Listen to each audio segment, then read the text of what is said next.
Good morning.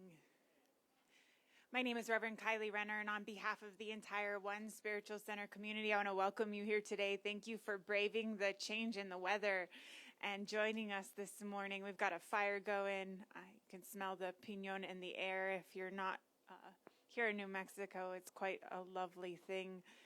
So what a wild week with the weather. I don't know where you are, how much snow you got, but we got about 8 inches here over the first few days of the week, and now it's all gone, of course. But one of the things that happened is that usually after our first freeze, these beautiful mulberry trees that you guys are sitting under would just drop all of their leaves. But somehow this year, they got confused. It was so warm before, they seem to be holding on to them. So usually by this time when it's getting cold, you would have sun out there. So we do have plans to keep you warm. Hopefully you'll snuggle up with the people you came with, and or find the fire over here if you get cold. But thank you so much for being here. I'm finding as we get closer and closer to this election, the anxiety levels are going up. Anyone else experiencing that? And so, yeah, everyone raised their hands. So here we are, just getting together to help remind each other that there's something bigger going on, that we're not alone, that we're loved and supported, that the infinite wisdom of the universe is here in and through all of it, and we have access to that. And so I hope we all leave here today. My hope is that we leave here more grounded and able to hold that space for all of the things that we're going to be asked to stand for in and with over the next few weeks and months as all of this unfolds. So thank you for being here this morning. We're going to start with some prayers. So if you're comfortable closing your eyes, just finding that place of center inside.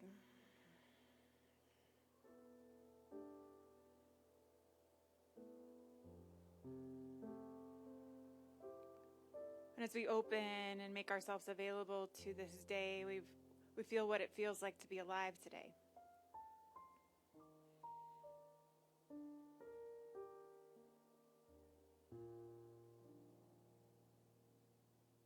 In this moment that has never been made before and will never be made again, we find ourselves present to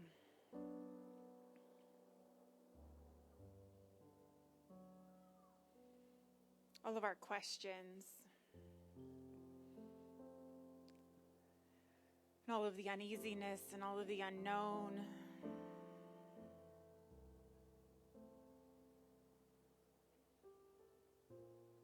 And so we allow ourselves to create a container that's big enough to hold all of that. As we recognize that the infinite wisdom of the One is big enough to hold anything we take to it.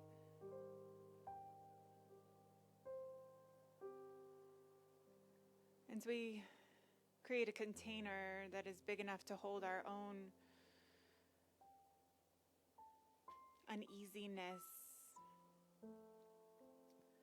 so that we may share that peace and that love and that joy.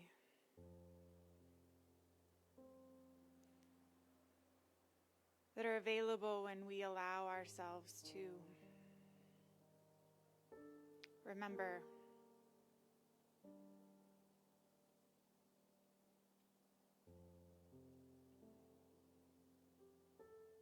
And so today I just feel blessed to be in the company of like-minded souls seeking to create from a space of connection and love some new and beautiful future. And we pray together today for our country and for each other.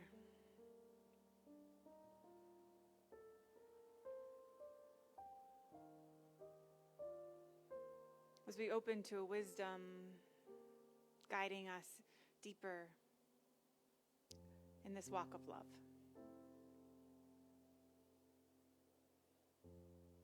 And so I'm just grateful for this day, for this opportunity to be together, socially distanced and all. It matters that we come together in community. And so I just let go into that. And I let it be. And so it is.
To prepare for meditation today, I was reminded of a poem that so moved me years ago when I first discovered it that I created a whole course around it.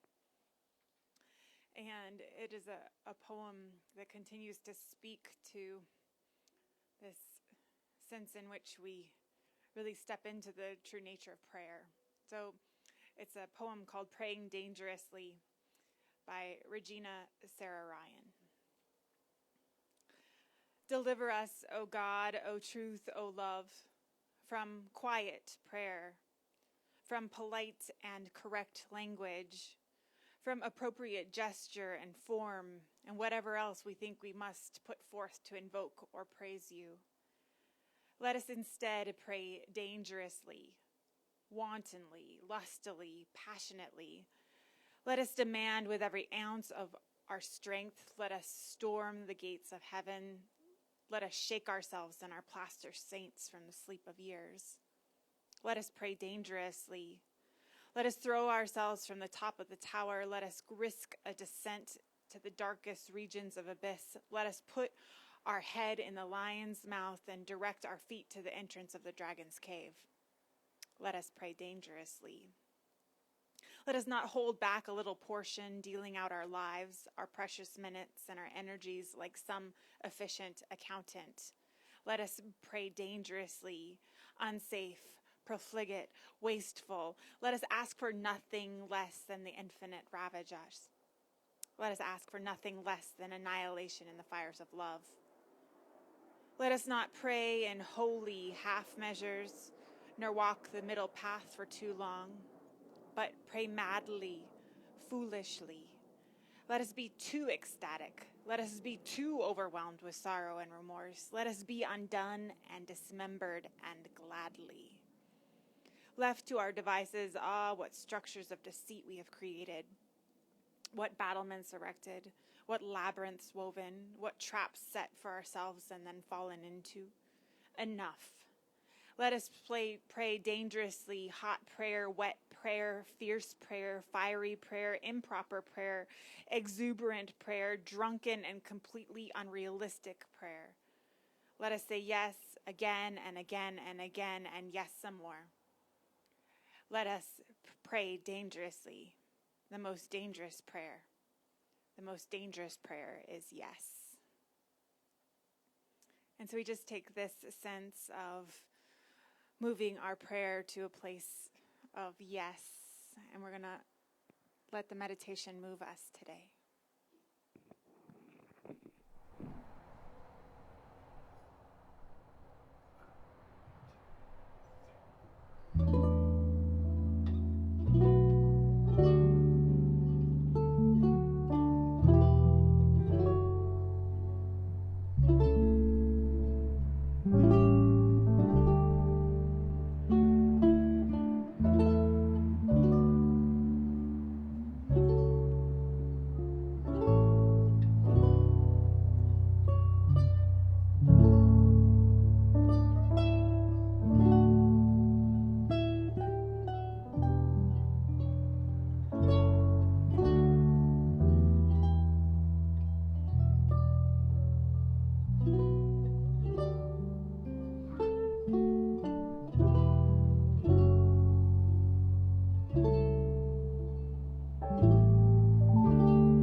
was a tune by John Bartlett.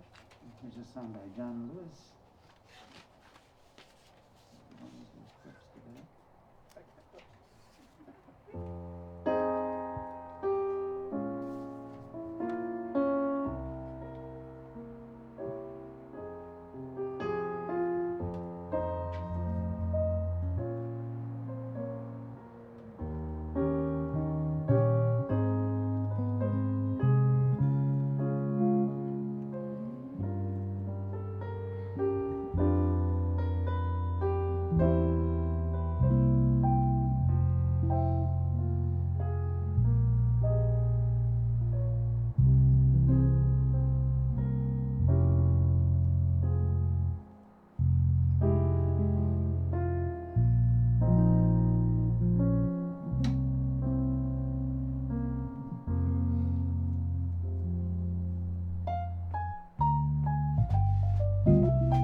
Thank you guys. Challenge each other this morning. Fun.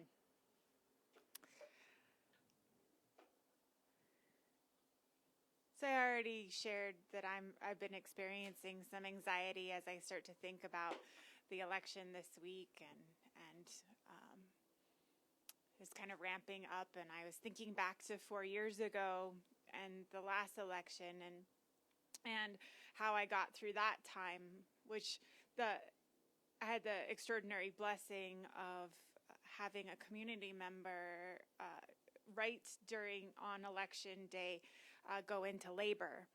and her husband was out of town trying to get back, and so I got to take care of a 4-year-old while her parents were delivering their next addition to their family. And I have to tell you, that was really, really helpful to have to be in a 4-year-old's mindset and space during all of that, because what we ended up doing is going to bed really, really early because we were all exhausted because we had played all day and I hadn't seen any news, and so it wasn't until the next day that it became clear what had occurred. And I was thinking, I was like, does anyone want to give birth? Does anyone have a child that they need to get cared for? I am not certain that that's going to happen this year. So how do I cultivate that kind of sense in which I can bring a different level of prayer and insight and awareness to these challenging times? Because I know it's really helpful to sometimes have a distraction like a 4-year-old, or the beautiful lack of distraction that is the attention that is that. And so I started to think back to some of the first experiences I had in churches in the New Thought tradition about 20 years ago, and there was something that would happen in services that always kind of bothered me or confused me. And it was this tradition where there would be someone who would sit in the back of the room with their eyes closed in a special chair. And if you asked anyone what they were doing, because it looks kind of weird, right? If you've never seen what the heck are they doing, they would say, well, they're holding the high watch. And I understood the concept of the high watch because I had read it in some of the studies I had done, but I had never experienced it in a church form. So I have to tell you that I don't necessarily believe in the idea that we have to go sit in a corner in a special chair with our eyes closed in order to do this. But that I think that it's a really important concept that we could cultivate in our lives, which is this idea that we're always holding this space, this prayerful space for whatever's occurring. So there's this sense in which sometimes it feels like I get drawn into the drama. I get drawn into my own fear. I get drawn into, oh, this is what's going to happen next, and this is what it's going to look like, and all of that. And I get just sucked down that rabbit hole. Anyone sound familiar? Yeah. Turn on the news, turn on the whatever. You can go there with me. I know it's a familiar feeling. And so the sense of high watch, though, is this sense in which we're able to, even in the midst of all of that, and especially in the midst of all of that, have cultivated inside of ourselves a space in which we are able to retain or embrace a sense of prayer. And what I mean by prayer is not some sort of like incantation, is not some sort of special thing we have to say, something we have to perfect, some idea that we have of it. It's more of this sense in which I'm able to hold this higher space than the one that I could be operating in, because there's a lot of levels in which life is occurring at all times, and we can go to the lowest level. We see that all around us all the time. People hoping to get draw us into that. So this sense in which I'm talking about, though, is that high watch is to look for that higher place and be watchful for it, be mindful for it, make sure that we are available to catch it, so that we can be the space where something bigger can happen. And so I got a lovely email back from my email last week or yesterday. You'll know who it was who sent this to me, and they told me something really lovely, which is that they agreed with my sense in which this kind of idea that we have to sit separate to pray or be aloof from occurrences also didn't resonate with them, and instead that they had been declaring for a really long time that my life is my prayer. My life is my prayer. And I thought that was such a beautiful articulation of this idea that we're not intended to be separate. Like we're not intended as spiritual beings to take our spiritualness and hold ourselves separate from that which is going on, but instead to actually cultivate a space inside of us where we can be immersed in that which is occurring so that we can be a healing presence in it. But I think that we think that this whole spiritual thing is supposed to like make us happy. Like we thought that we went on this spiritual path because we thought, oh, this is gonna, finally make me happy. And in fact, I found that's not at all what we've signed up for. And so I love this quote. They say, enlightenment is in fact a destructive process. It has nothing to do with becoming better or being happy. Enlightenment is the crumbling away of untruth. It's seeing through the facade of pretense. It is the complete eradication of everything we imagined to be true. Oh, right? It's not. So this path we're on that we thought was here to make us comfortable or happy or more loving does all of those things on some level, but really what's working on a deeper level is the eradication of all of these things that we thought were true.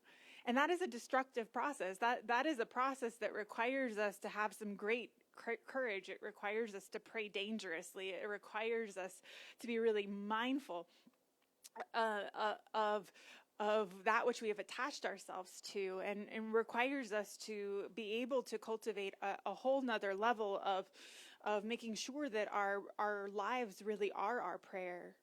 So there's a great old story about an electrician who was doing some work in a church, and there was some preachers there discussing the subject of prayer, and as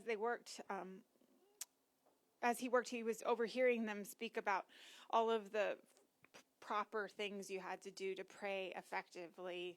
And so one of the clergymen said, I think that really, in order to pray effectively, you really have to be on your knees.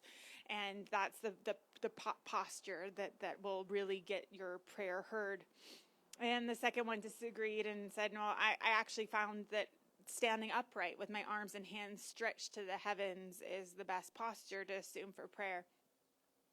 And the third minister took issue with both of them and said, well, I think you're both wrong.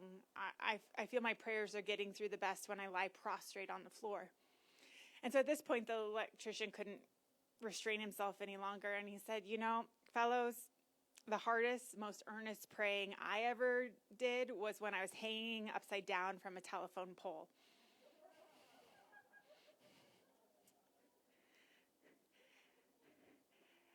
And I love that idea, right? Like that really the most prayer, like our most powerful prayer, happens when we are right in the thick of it. When there is everything, when we've gotten to the end of all of the things that we thought we could do, that we thought we could control, if instead of giving up, we then give it to prayer, something really amazing happens. And I think that that's, for me, what this high watch that I'm seeking to hold over the next few weeks and months is going to be about, is about that point where I got to that I've been speaking about for the last few weeks, where we get to the point where we've done everything we could do, right? We voted, we've maybe attended some protests, we're wearing masks, we're socially distant, we're making sure that the most vulnerable amongst us are protected. We're doing everything we possibly can do, and we get to that point where what else can we do? And it's that point where instead of giving up, which could be a sense of feeling resigned, instead we give to prayer that which we have no longer have any control over. And that there's something really amazing that happens in that process of being willing to keep on doing that, even in the face of whatever it is that shows up.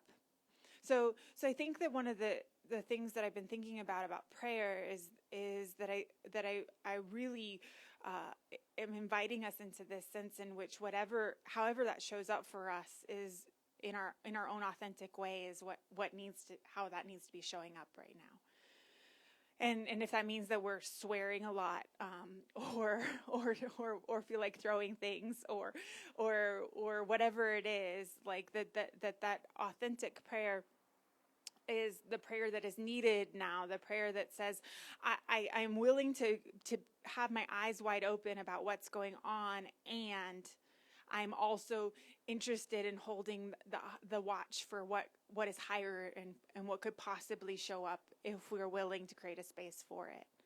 And those two things can happen at the same time. They're not mutually exclusive. And I'm only interested in a spirituality that requires us to deeply look at both.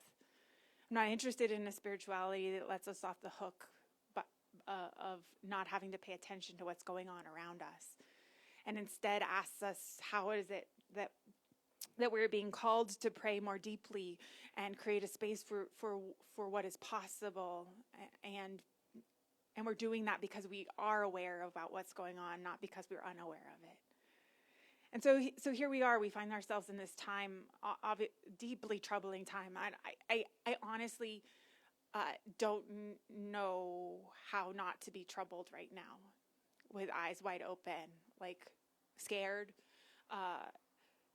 And there's also, I believe, this space in which we can hold all that we know to be true and hold a space for something else to unfold.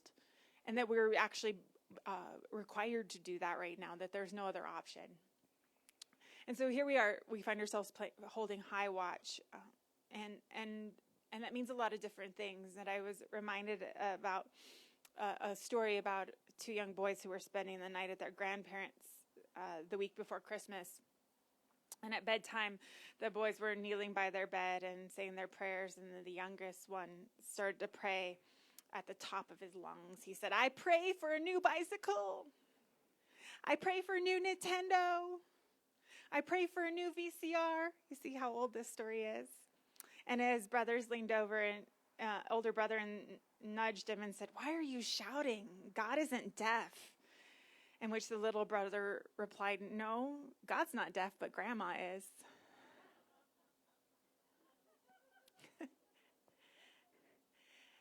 And I think of that story sometimes when I think about prayer, because sometimes I think that the prayer, like that somehow what my prayer is doing is changing God. Like I somehow have to do it right in order to get through to God. And really what this story reminds me of is that this really what I'm getting through to is me, right? What I'm getting through to is that place inside of me that needs to remember. And so here I am holding high watch, thinking I'm holding high watch for the country, but what I'm really doing is holding high watch for me, so that I can remember, so that I can hold that space. And so I don't have this written down, but I'm reminded again of this story, true story, that was told about a protester during the Vietnam War. And every night, this particular protester would go out in front of the White House with a candle lit and would just stand there. And eventually a reporter asked this person, after they had seen them there night after night after night after night, asking, do you really think that this is going to change anything? Like, do you think you're one candle? And the protester, I'm going to paraphrase what they told the reporter, but the protester said, I'm not doing this to change anyone out there. I'm doing this so what's going on out there doesn't change me. And I think that's this sense in which this high watch can be taken into it on a deeper level as we enter into what is bound to be interesting times. Isn't that one of those ancient curses? May you live in interesting times. It's a sense in which what is bound to be interesting times, like we have to be willing to take this sense of who we know ourselves to be, what we know to be true, to take that inside in a deeper way so that we can hold the space for what is possible then, so that we don't continue to get sucked into what has been or the possibilities that seem like they're unfolding around us. And right in the middle of it, when we're hanging upside down from that telephone pole, we find some prayer that we didn't know was there. And we find some things to pray for that are so much deeper. And I feel like collectively, that's one of the beautiful things that I'm watching appear is so much awareness about what we could really be praying for. Like, we don't need to be just praying for the surface level things. We can be praying for this deeper transformation that is obviously trying to happen. And we could be praying for it in this way that allows us to really welcome another level of peace and wisdom. And that's really loud. Someone's getting firewood. I understand.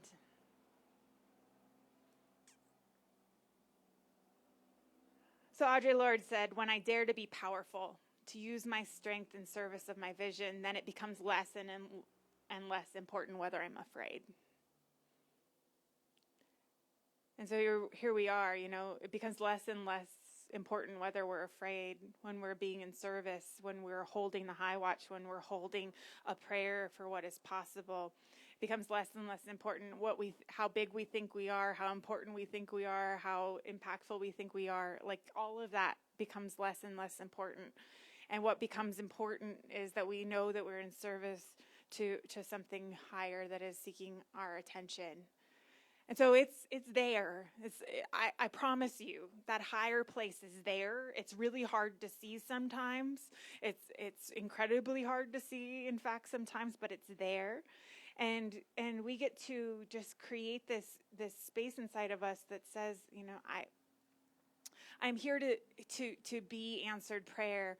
I'm here to be activated in prayer. I'm willing to allow for that process that will move me from any sense of my own insecurity or my need for protection or control. And I'm willing to hold a higher space of awareness so that what can unfold is bigger than what could unfold before. But it's my responsibility to create that space. And it's already inside us. We already know how to do it. We've all been hanging by our leg from a telephone pole before, right? Like, we know. We wouldn't be on this path if we didn't already know how to do that. And so the world is calling for us right now to hold that space. There's a lot of people holding that space with us. That's also important to remember. And that we have to remember that truly we're being asked to stand as radical witness to a sense of unfolding that allows for something different to occur than we had imagined before. And so I'm interested in also making sure that we're supporting each other because this is scary. This is a scary time for different people for different reasons. So I have to just tell this story because we had a knock on our door yesterday. Or ring the doorbell, and I thought, oh, trick-or-treaters. Oh, I have no candy. I have celery. Which, by the way, there's a big old bag of celery over here. And so I didn't answer because I was also partially dressed. So then I got dressed, and then the doorbell rang again, and there was this gentleman. He's like, there's some wood on the side of your house. Are you using that? Can I take it? And I said, well, we did have plans for it, but are you trying to build something? Can I help you with something? And he's all like, he just got this look on his face, and he's all like, I'm boarding up my windows because I don't know what's going to happen, and I'm scared. And so I just want to acknowledge that this is scary for some people in some ways that I don't know, and in other ways, and that I believe that is really important that we make sure that we're reminding each other we're not alone. So I was like, yeah, take the wood. Do what you need to do to make yourself feel safe. Whatever I can do to help you feel safe, right? Like that, and I think that that's one of the big things right now is allowing ourselves to be reminded of that by each other, that we're not alone in this, and to make sure that we are holding space that reminds people, especially those who are most vulnerable, that they're not alone. Okay, so here we are.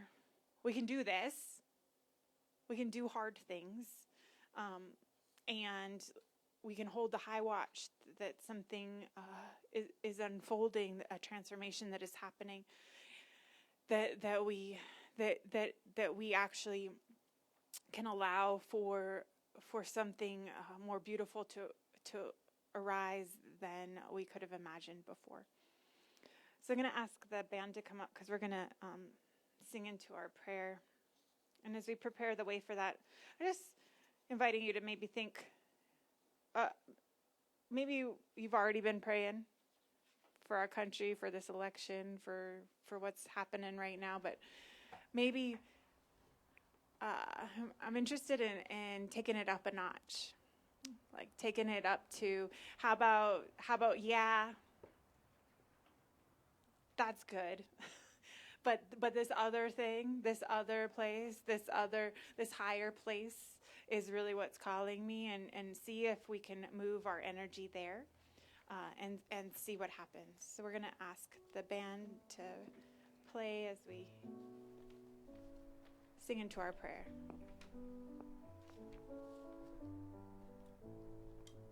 Our prayer of love lifts us high, heals us, sustains us, and sets us. Our prayer of love lifts us high, it heals us, sustains us, and sets us. Our prayer of love lifts us high, heals us, sustains us, and sets us. And so our prayer of love today is a prayer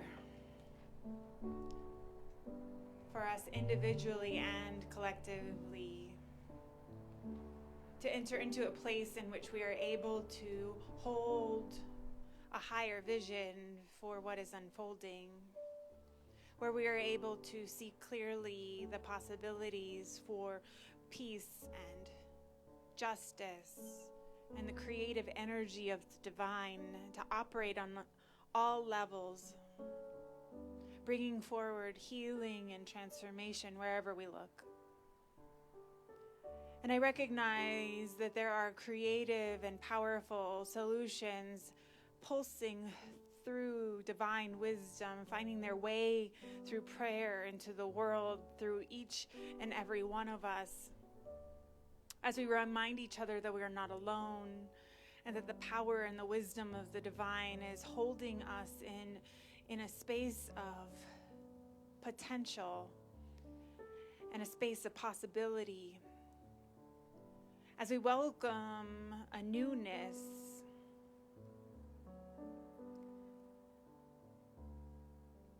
that requires us to let go.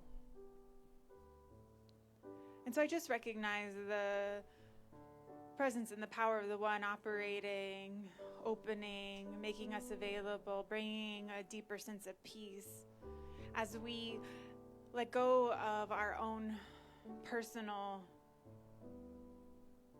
sense of ourselves, our own fears, and we give ourselves in service to this watchfulness for that higher place that is calling to us. And so I just know that this is what we can do in the midst of all of it, that we can remember that there's something bigger happening, that we can remind each other, that we can anchor deeply in this, that we can breathe. And I know that Spirit continues to guide us as our prayer becomes activated, as we get clear about what it is that we then set in motion because of that higher vision that we become available to. And so I just know the love of the one is supporting this unfolding.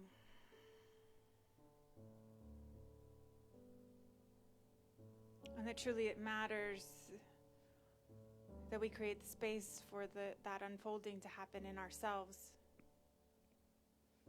so that we may hear our own prayer so that we may be available to it, so that we may open to a deeper prayer.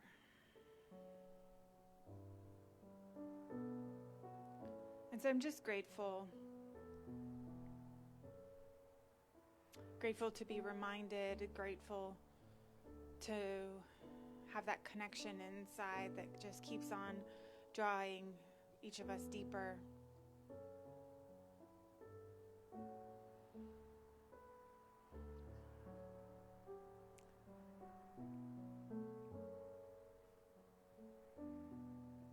And I let go.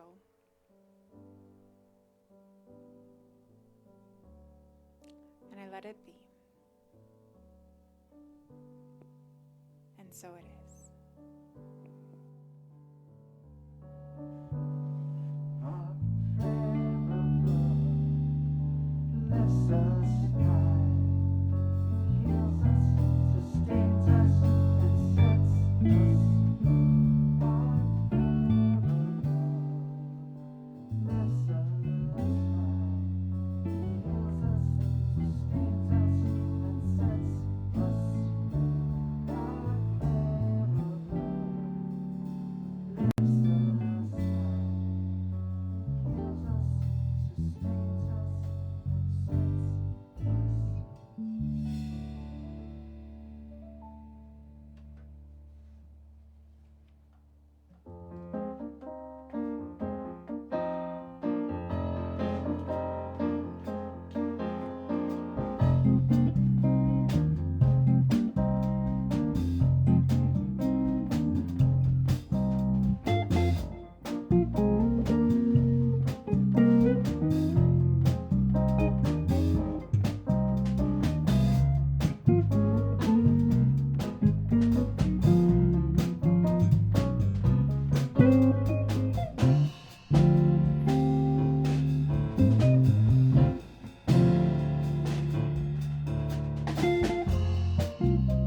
Our prayer above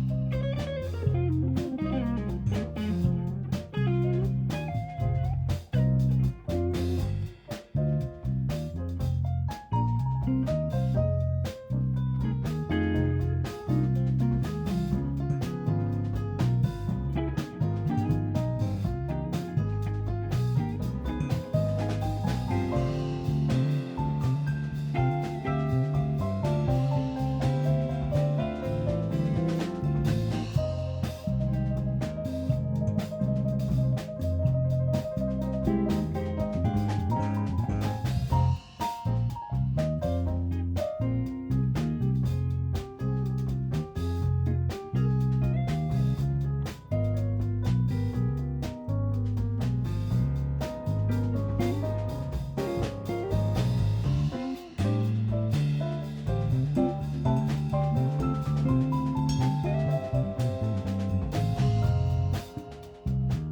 heals us,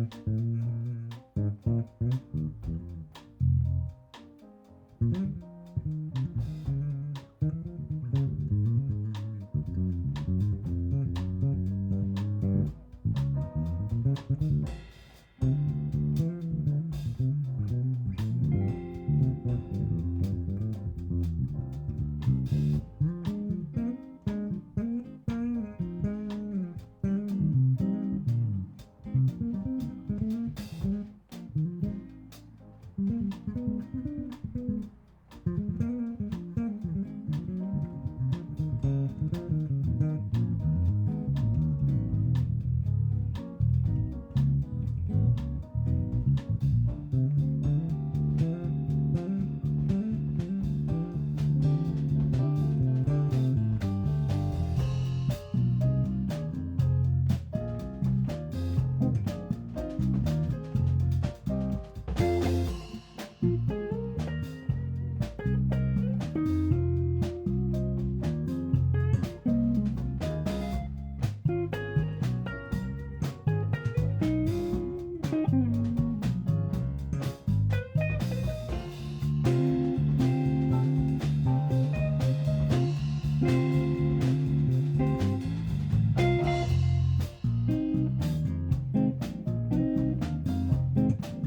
was awesome. And I love that I've loved that song for years and never knew that the name was Cantaloupe Island.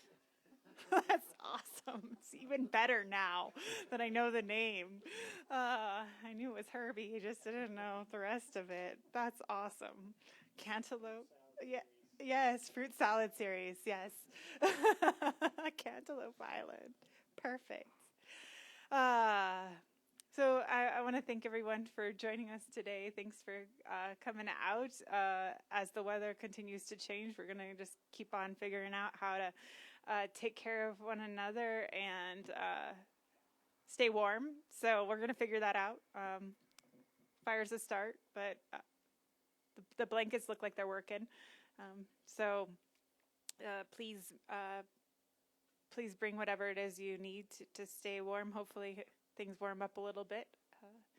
And it was actually warmer earlier before you guys got here, and then the clouds came. So thank you for that.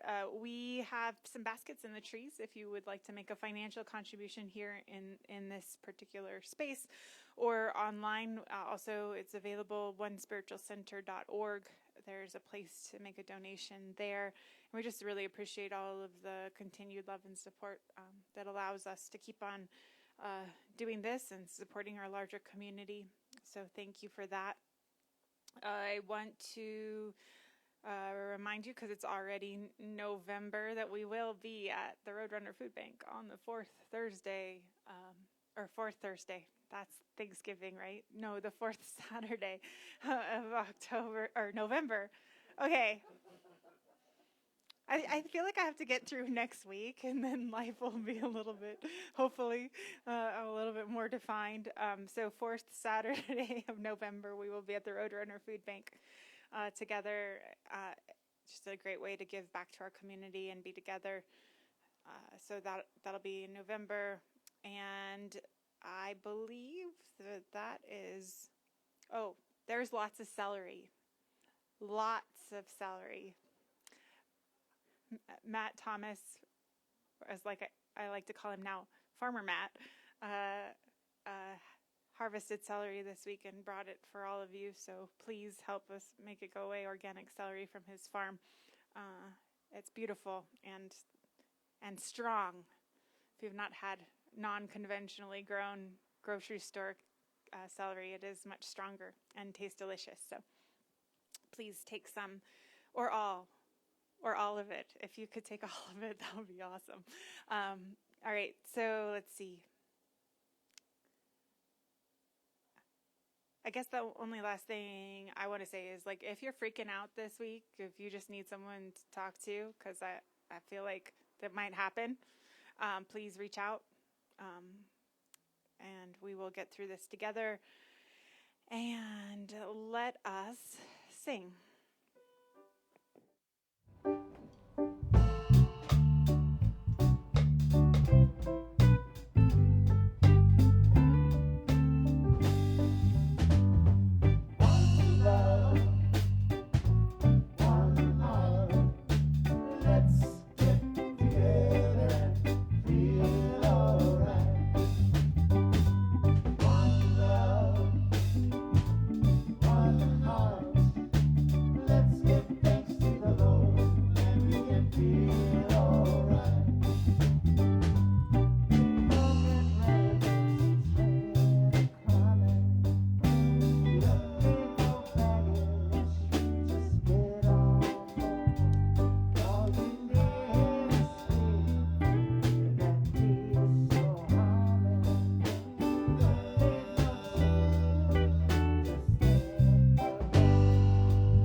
we can feel alright.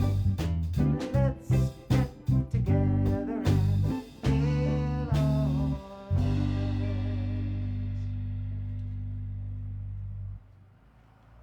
And we have one last blessing to sing to one another that we're going to do as soon as that big truck passes by.